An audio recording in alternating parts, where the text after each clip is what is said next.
Hello বন্ধুরা, good morning সবাইকে। তো 14 ডেজ কনসিস্টেন্সি চ্যালেঞ্জে আজকে হচ্ছে আমার 13তম দিন। সো সকালবেলা উঠেছিলাম, দেখলাম পায়ে ব্যথাটা একটু কম আছে, তো সেই জন্য মাঠে গেছিলাম, গিয়ে একটু হাঁটছিলাম, তারপরে একটু এক্সারসাইজ করলাম, তারপরে বাড়ি এসে ফ্রেশ হয়ে বেরিয়েছিলাম।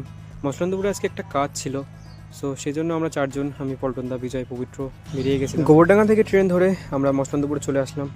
তারপরে কাজগুলো যেগুলো ছিল সেগুলো দিয়ে দিলাম, প্রচুর জেরক্স করার ছিল সেগুলো সব দিয়ে দিলাম। তারপরে আমরা মসলন্দপুরের পাশে একটা ছোট শপিং মল ছিল, সেখানে গেছিলাম, গিয়ে এটা ওটা দেখছিলাম, একটা জিনিসও কিনেছিলাম। তারপর আসার পথে দেখলাম ফুলের সেই মার্কেট। তারপরে পল্টনদার জেরক্সগুলো সব হচ্ছিলো, সেগুলো সব করে নেওয়ার পরে আমরা বাড়ি চলে আসলাম। ও গোবরডাঙ্গা একটা বই কিনেছিলাম, স্ট্যাটিকের বই, খুব দরকার ছিল বইটা। তারপরে বিকেলবেলা গেছিলাম পড়তে। তারপরে সন্ধ্যেবেলায় বাড়িটারে এসে ফ্রেশ হয়ে একটু ঘোরাঘুরি করার পরে খেয়ে পড়তে বসেছিলাম।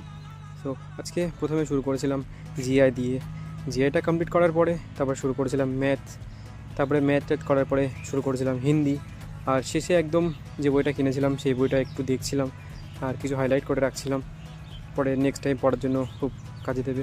সো ভিডিওটা কেমন হচ্ছে অবশ্যই বলো। টাটা।